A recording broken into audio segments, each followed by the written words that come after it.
Assalamualaikum warahmatullahi wabarakatuh. Kami dari kelompok 2 ingin mempresentasikan hasil kerja kelompok kami yang berjudul Kedudukan Pernikahan dalam Perspektif Masyarakat Kontemporer, Problematika Keluarga dalam Masyarakat Kontemporer, Akar-akar Problematika Keluarga di Masyarakat Kontemporer. Kami beranggotakan 5 orang, yaitu saya sendiri Prayogo Arbi, Esya Bella Berliana, Farhan Ananda, Maulana Dwianto, dan Putri Dewi Astuti.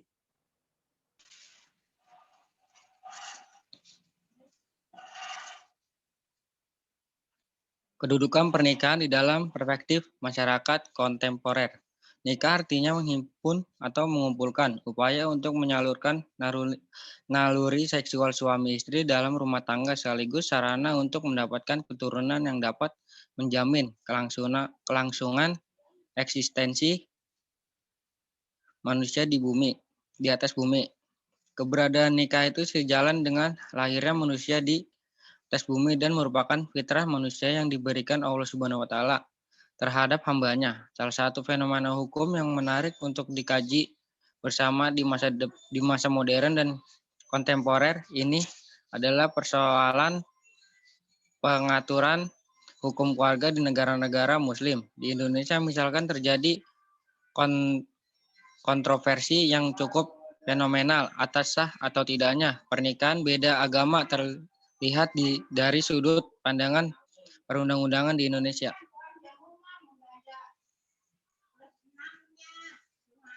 Macam-macam pernikahan. 1. Penikah misyar. Umumnya nikah misyar ini merupakan pernikahan kedua kali atau ketiga kali bagi pihak suami. Dalam nikah misyar, pihak istri menggugurkan sebagai hak-haknya yang seharusnya diterima oleh pihak suami, sehingga jelas bahwa pihak istri menggugurkan sebagian haknya atas dasar kehendaknya didasari kerelaan. Yang kedua, nikah siri. Nikah siri adalah nikah secara sembunyi-bunyi, tidak dicatat di kantor urusan agama dan terkadang tidak disertai wali sahnya. Perlu diketahui bahwa nikah siri bukanlah pada umat Islam dan dijamin Rasulullah SAW. Beliau tidak pernah mencontohkan nikah siri. Yang ketiga, nikah mut'ah. Seorang laki-laki menikah dengan seorang wanita dalam batas waktu tertentu, sesuatu pemberian kepadanya berupa harta, makanan, pakaian, atau yang lainnya. Jika masanya telah selesai, maka dengan sendirinya mereka berpisah tanpa kata talak dan tanpa warisan.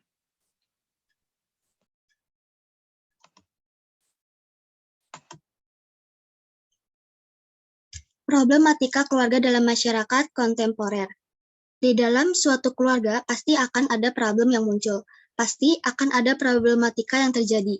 Dampak yang paling buruk ketika terjadi problematika dalam keluarga ini adalah ketika suami dan istri memutuskan untuk melakukan perceraian. Maka ketika perceraian itu benar-benar terjadi, pihak yang paling menderita adalah anak-anaknya. Di masa yang modern dan kontemporer ini, ada salah satu fenomena hukum yang menarik untuk dikaji, yaitu mengenai persoalan hukum keluarga di negara-negara muslim. Contohnya, di Indonesia terjadi kontroversi yang cukup fenomenal atas sah atau tidaknya pernikahan beda agama yang dilihat dari sudut pandang perundang-undangan di Indonesia.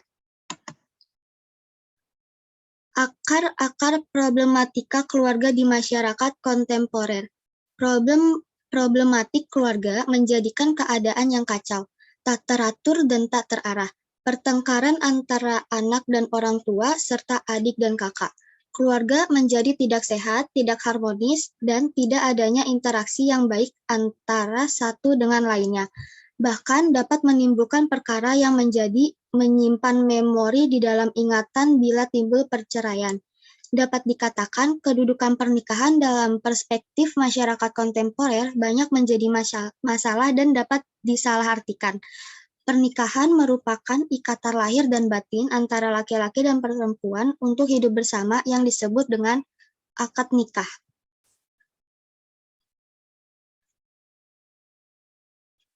Selanjutnya akan dilanjutkan oleh teman saya.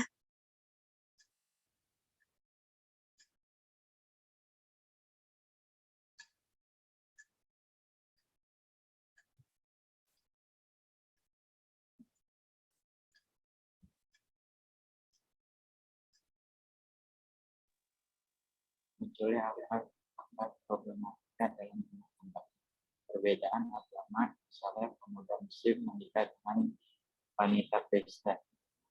Perbedaan kriteria moral, misalnya salah satu beragama baik, sedangkan pasangan benar Kristen. Ya, perbedaan yang tajam dalam hal tradisi sosial, misalnya pemuda pernah menikah jenis pisah dan sebagainya. Perbedaannya besar antara suami dan istri dalam level ketampanan tinggi, tubuh, kecerdasan, pendidikan, wawasan, dan level sosial.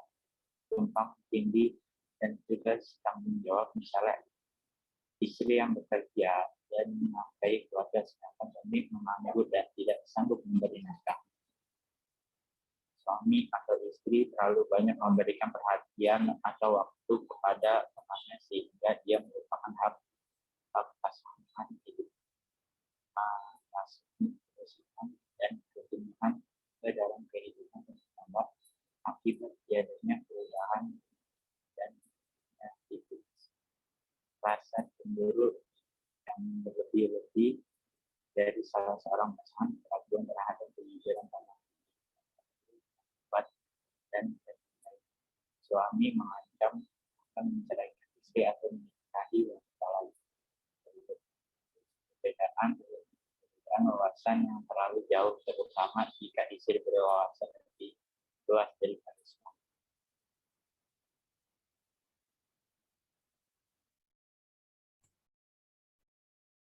Problematika keluarga dalam masyarakat kontemporer terbagi menjadi beberapa aspek, yaitu masalah perekonomian, yaitu keluarga miskin. Hal ini dapat berdampak pada keluarga. Penghasilan yang didapat suami tidak mencukupi kebutuhan keluarga. Contoh, tidak mempunyai alat elektronik pada umumnya berupa televisi untuk mendapatkan informasi, keluarga dapat tertinggal informasi atau berita terbaru. Selain itu, sandang, pangan, dan papan.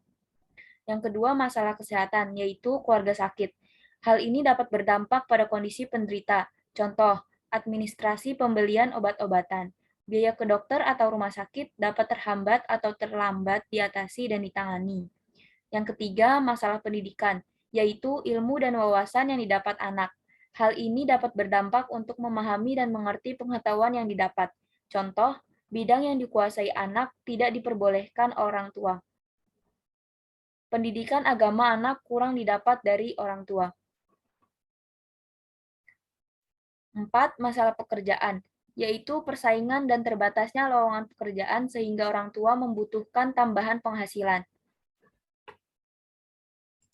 Hal ini berdampak untuk rumah tangga, sehingga pencarian materi berupa harta dan uang terus dikejar. Yang kelima, masalah komunikasi, yaitu penentu kebahagiaan dalam keluarga. Hal ini berdampak di dalam keluarga sehingga kesenjangan komunikasi memicu timbulnya masalah yang lebih kompleks dan perlu disadari untuk mencari solusi yang baik untuk terjadi komunikasi yang baik pula dalam keluarga. Problematik yang terjadi dalam keluarga masyarakat kontemporer pasti adanya akar mula yang menyebabkan terjadinya permasalahan tersebut.